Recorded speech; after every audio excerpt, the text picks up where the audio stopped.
अस्सलाम वालेकुम व्यूअर्स। मैं हूं Tauqeer Hussain. Viewers, educated generation 2058 की 9th एपिसोड यानी 9वें पॉइंट के साथ आपके सामने हूं, जो है इन्वायरमेंट। इन्वायरमेंट कहते हैं उन कंडीशंस को, हालात को, जो कि किसी काम की ग्रोथ डेवलपमेंट पर असर अंदाज होते हैं, जिसे हम माहौल कहते हैं। अब व्यूअर्स, बड़ी सीधी सी बात है कि काम की नेचर के मुताबिक उसका माहौल होना बहुत ज़रूरी है। पिछली एपिसोड्स में कपल बन गया, मैरिज हो गई, फैमिली हो गई, और वो उनकी तवज्जो अब फोकस्ड हो गए, वो अब उनका एक एम बन गया, ये ठीक है कि नहीं। अब वो जो उन्होंने एम तय किया है, उस एम के ऊपर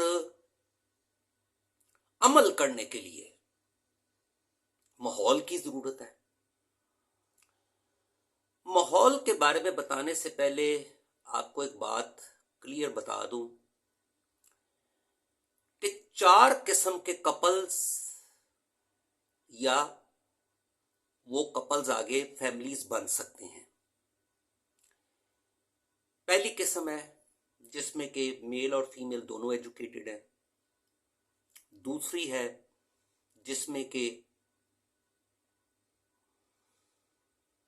दोनों ही एजुकेटेड नहीं है।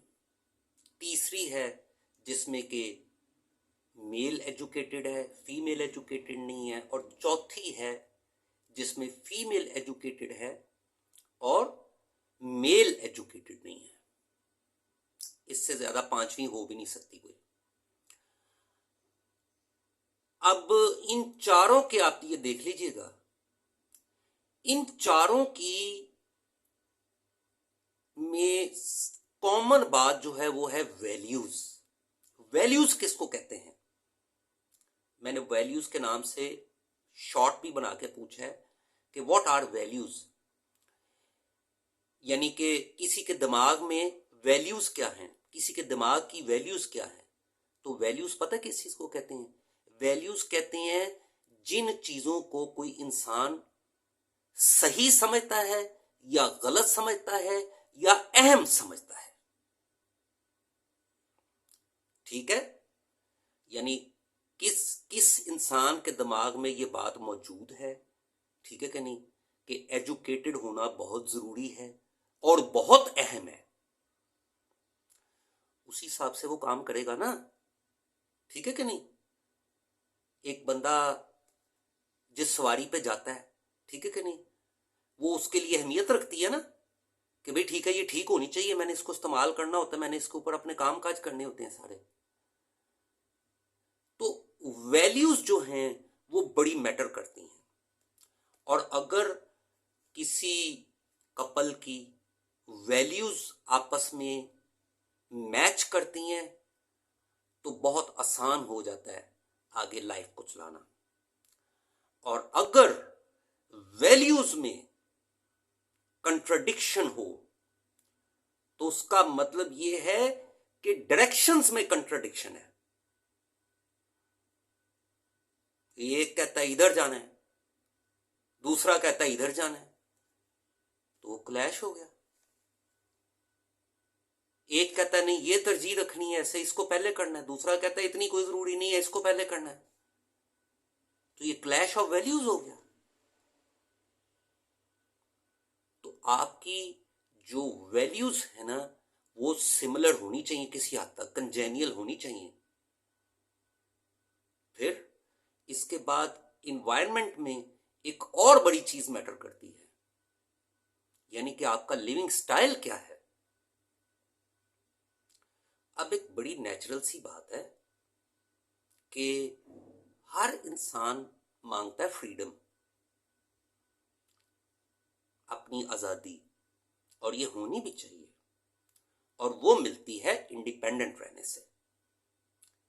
फैमिली स्टाइल कोई आसमानी सहीफा नहीं है फैमिली में रहना। 5 भाई, ठीक है कि नहीं, एक एक कमरे में रह रहे हैं, ठीक है, पांचों की बीवियां की ड्यूटियां लगी हुई हैं हांडियां रोटियां पकड़ने में, पांचों के बच्चे मुश्तरका तौर पे खेल रहे हैं। इस तरह तो नहीं कह लें कि वो इंडिपेंडेंट फैमिली तो नहीं इस तरह ग्रो अप कर पाती। बहुत से काम होते हैं करने वाले जिनको के दूसरे डिस्टर्ब कर देते हैं। आप कितनों को रोकेंगे कि वो आपके रूम में ना आए या आपके आके किसी काम में इंटरवेंशन ना करें? मुमकिन ही नहीं है, ठीक है कि नहीं? जिस तरह आप लाइब्रेरी में जाते हैं ना, ठीक है कि नहीं, वो उसका एक इन्वायरमेंट होता है। आप किताबें लेके चिड़ियाघर क्यों नहीं पढ़ने चले जाते? इसलिए कि वहां पे सब खेलने कूदने आए हैं, इंजॉय करने आए हैं, शोर शराबा करने आए हैं। तो आप लाइब्रेरी में चले जाते हैं ना रीडिंग के लिए, क्योंकि रीडिंग को एक माहौल चाहिए होता है, कंसंट्रेशन के लिए एक माहौल की जरूरत होती है, तभी वो आप कंसंट्रेट कर पाते हैं उस पर। तो अगर आपके इर्द गिर्द लोग खेल कूद रहे हो, हंसी ठट्ठा कर रहे हो, तो आपकी कंसंट्रेशन तो नहीं बुक पे हो सकती ना। तो इसी तरह से हर फैमिली को ये हक है, ठीक है कि नहीं, कि वो अपना सेपरेटली रहें, अपना सेपरेट सिस्टम कायम करें और हर काम को अपने अपने हिसाब से टाइम दें। खिदमत सर पे बैठने से नहीं होती, माँ बाप की खिदमत होती है एहसास से और पैसे खर्चने से। और अगर ये दो चीजें हो तो आप चौथे महल्ले में रह के भी उनकी खिदमत कर सकते हैं। और उसके अलावा एक और बात मैं आपको बता दूं कि जो पेरेंट्स हैं उनको ये अपनी प्लानिंग करके रखनी चाहिए कि एक वक्त ऐसा आएगा कि जब वो ओल्ड एज में होंगे, ठीक है, और मे बी उन्हें इंडिपेंडेंटली अलहदा से रहना पड़ सकता है, अकेले रहना पड़ सकता है, तो उनको अपनी जिंदगी की गई कमाई में से अपने लिए भी रिसोर्सेज बचा के रखने चाहिए, ना कि वो डिपेंडेंट बन के बैठ जाए। ये कोई अक्लमंदी की बात नहीं है, ठीक है।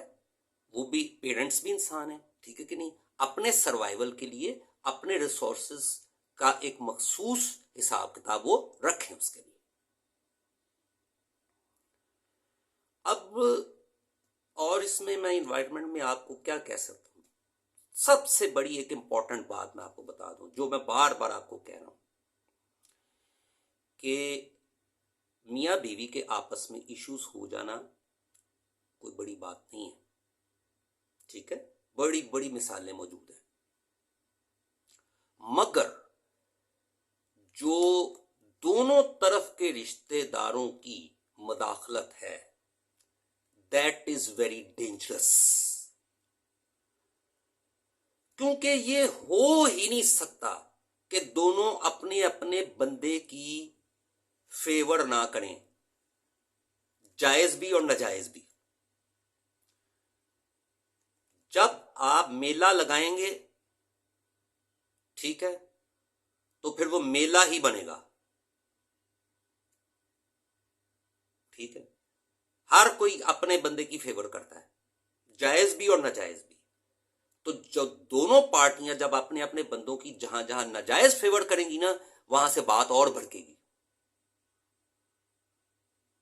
तो अगर तो कपल बेहतर समझते हैं, उन्होंने पिछली कुछ काफी बातें जो मैंने बताई हैं, अगर उनको देखते हुए कह लें उन चीजों को जहन में रखते हुए शादी की है, तो वक्ती तौर पे छोटा मोटा डिसएग्रीमेंट हो जाना बड़ी मामूली बात है, ये चीजें अवॉइड की जा सकती हैं।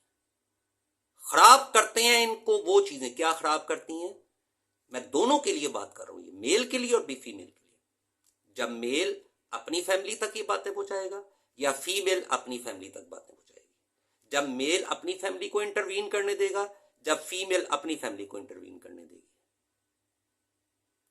तो फिर आउटसाइड इंटरवेंशन तो कोई नहीं बर्दाश्त करेगा और ना ही करनी चाहिए।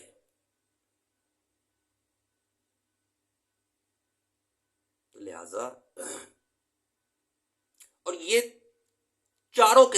कपल्स कर सकते हैं। जो दोनों अनपढ़ है ना, उनमें भी इतनी सेंस हो सकती है तो भाई ठीक है, कोई बात नहीं कि आइदर वन ऑफ देम, हम में से एक जो है वो अगर इस वक्त गुस्से में है या नाराज है तो ओके ठीक है, कल बात कर लेंगे, ठीक हो जाएगा। हर मामले को उसी वक्त उसका 2 दूनी 4 कर देना जरूरी नहीं होता। ये तो कॉमन सेंस की भी बातें हैं सारी, ठीक है कि नहीं। तो जनरल सा मैंने आपको ये एनवायरनमेंट का आइडिया दे दिया, ठीक है कि नहीं। छोटी छोटी बातें, और इसमें एक बड़ी इंपॉर्टेंट चीज है ट्रस्ट। मैंने कई बंदों को ये कहते सुने, हर बात ना बताएं बीवी को आके। और क्यों ना बताएं, क्यों झूठ बोले। आप जितने नेचुरल और एज इट इज होंगे उतना ही आपके झूठा होने के इम्कानात कम होंगे। और आप जितना झूठ बोलेंगे, जितना प्रिटेंड करेंगे, उतना ही आप ट्रस्ट लूज करेंगे, ट्रस्ट डेफिसिट बढ़ेगा। और जिस पे इत्मीनान खत्म हो जाए ना, तो फिर समझे खेल खत्म हो गया। लिहाजा हर कोई इंसान है, अपनी अपनी आदत, अपनी अपनी बातें, ठीक है कि नहीं, ओपनली रखें, ठीक है। और एक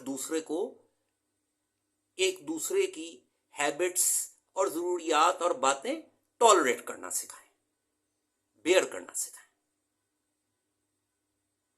बस इतनी सी बात है, बाकी फरिश्ता कोई भी नहीं है। और एक और बड़ी इंपॉर्टेंट बात मैं आपको बताऊं, मैं पहले भी बता चुका हूं कि बच्चों के सामने तमाशा मत लगाएं, वो एम्बैरेस्ड हो जाएंगे, उनके ज़हनों में ये बात बैठ जाएगी।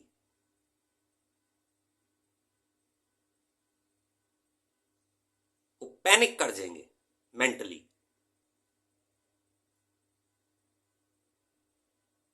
ठीक है, 4 दस्तखत करने से पहले ना ये चीजें सीख लें दोनों साहिबान।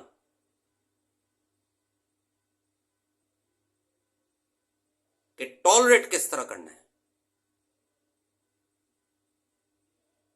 किनको, न्यू चेंजेस को, क्योंकि दोनों को न्यू चेंजेस मिलेंगे।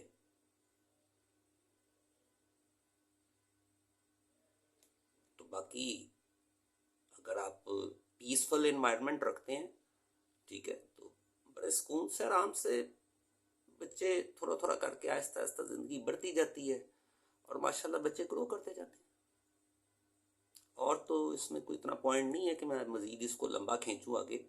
बस ये बेसिक बात थी इन्वायरमेंट के बारे में कि इन्वायरमेंट जो है वो रिलैक्सिंग होना चाहिए, लोगों की मदाखलत नहीं होनी चाहिए उसमें, और वो सेपरेट होना चाहिए जरा थोड़ा।